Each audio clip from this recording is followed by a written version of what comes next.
Yeah, I just really want to like learn about the city, learn about you, and just some of the thoughts that you were sharing earlier were, Okay. I think, really valuable. You said you've been homeless as of 2 weeks ago. You want to tell me a little bit about how that happened and what's your story there? Well, more started with like when I ran away from my foster home too, like, because like once you're 16, you can legally leave being under, their their guidance or whatever. And of course, the young 16 you thinks that you know everything and you're ready to go, so you leave.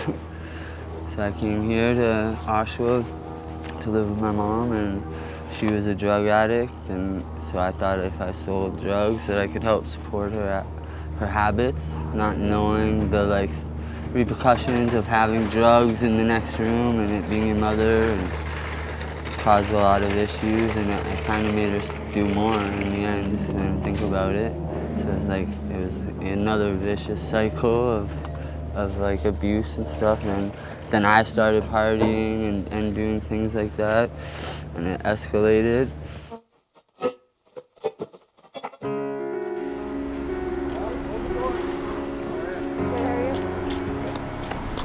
I had my daughters, twin daughters, and I quit selling dope and doing things, and I got jobs, started working for like the last 10 years. And my mom, like, she OD'd in 2012, so it's been just like me and my brother basically by ourselves. Well, I'm not gonna say that, like, we have our dads, but they don't help out as much as, we'd like, I guess. So it's hard that way. And then, so yeah, it's been just trying to do it on our own. My brother, little brother, he does really well. So like, he doesn't have any addiction problems. He doesn't understand. He doesn't smoke weed. He don't even party really. He's addicted to work. So, like, he's got a beautiful home and family and stuff. Right? So he's like taking the role kind of parent of me sometimes. Like, he brings me clothes and stuff like that, and sometimes make sure I have food and stuff. I got a good job, and then I got addicted to the fentanyl or whatever. I lost my job, obviously. The way it goes down, lose your job, lose your car, lose it. And it's just losing keys, losing wallets. The more keys and stuff losing, the more signs that you need to stop. Don't even lose one key. But when it is the fentanyl, when it's like a physical addiction, the first thing you think of before your eyes even open is if you have it. And my heart will start pounding on my chest, like as soon as I realize I don't. Before I think of breakfast, before I think of, oh, I'm tired, I don't want to get up. No, you just like, your mind instantly thinks of it and your heart's pounding, you can't sleep. And it's just like, it's like I became a hostage to it. I didn't want to do it at all. I didn't want to be involved in it, I didn't want to do it, but I had no choice. Especially, and working and doing both it's like doing two full-time jobs. It's a full-time job just to get the money for the day. Sometimes full-time job just finding somebody to get it, and then you still gotta get ready for work. So if you're working and you have to do all that from 5 to 9, that's impossible. The time's clicking before you lose your job. And then the worst part I feel is taking responsibilities away from people. That just makes it way worse. Somebody who's messing up at work, you don't take their job away. Now they're just gonna get more messed up. You know what I mean? The kids, the mom is like, the last thing that's keeping her half sane is those children. If you take it away, she's on the street, bag lady. You know what I mean? Like, you can't do that. Like, I was almost quit my job. I was doing way less than I ever did my job. And it's like, I was just so disappointed of them looking down at me, degrading me. I was trying to prove them right. I was like, basically off it. And then they fired me.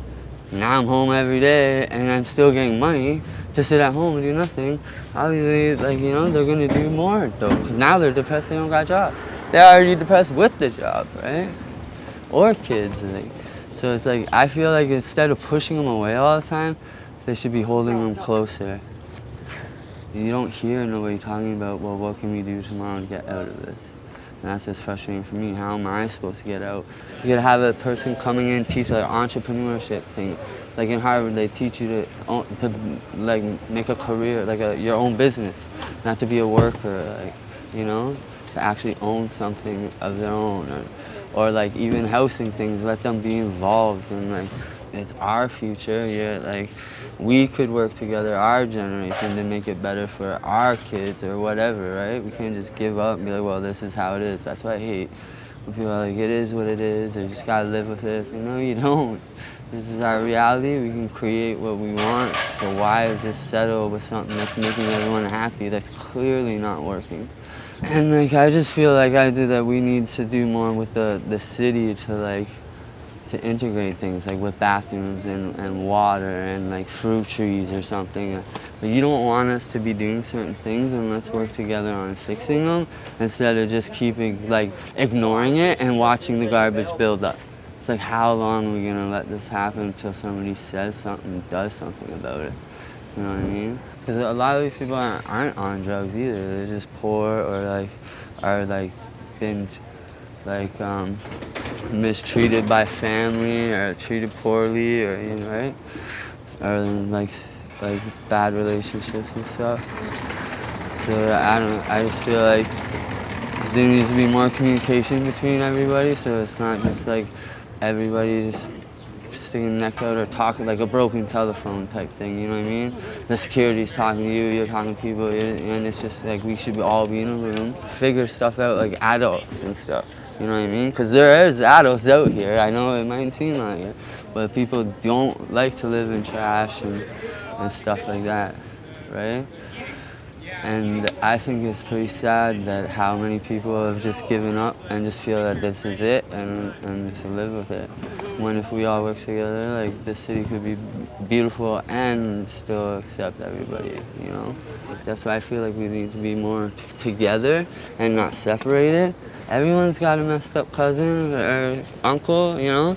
I'm sure you want to save them. And it's like, so we need to do something about it instead of just be waiting on this person to change or hoping that this is gonna happen. I'm sick of that. It's like, let's just get it done now and do it and stop worrying about what we can't do and focus on what we can do, you know? I see I hear from a lot of people who have that same attitude as you, and I'm like, there's all these people willing to do some work. Like, let's set up something so they can actually like use their skills and their minds and their voices, because there's value in every single person here. Yeah. There's value. But I think it's like too big they think it's not even a possible dream to even fathom it. That's why he's like, I don't know. I know, but I don't know. I know, but I don't want to commit to it. I know, but I'm going back to the mall. You know? We were like, all right, well, let's set up. Let's just start things now. He's like, well, do you mean like right now? Like, I got nothing to do. Like, I've had friends rush me. I'm like, where are you rushing me? Where are you going? You got a job interview? Like, what do you mean? Like, what? Stop, relax. You ain't going nowhere. Like, chill. We got all the time in the world. What do you mean you haven't got your vaccine? What are you doing today? It don't matter if it takes 9 hours. You ain't working. You know, at least you're moving. At least you're getting a step towards bettering your life. You know, if I go after today and just finish my resume, it's still one step towards getting up out of here, right? Like, I lived on my own when I was 16. I still got my high school, because I knew, like, I have to go and get at least a diploma, you know what I mean? If I'm gonna have a drug addiction mom and stuff, I at least gotta get that. I still have nightmares about it. I like, wake up, like, oh yeah, I had that first. And I tried to go to college, and they wouldn't help me. Like, I didn't own a computer. I didn't know how to do the computer thing. I'm like, can't I just sign up? Like, I'm here. We're here. Where's the lady? The guidance counselor. Guidance counselor. Like, just help me. Like, I want to go. I wanted to go to the FAC or get a trade. Or I'd still love to do that. But it's just like, it seems hard. Like, all these people, the moms help them or whatever. They're 18, 19. They're already signed up. They don't even know what they're taking, you know, half the time.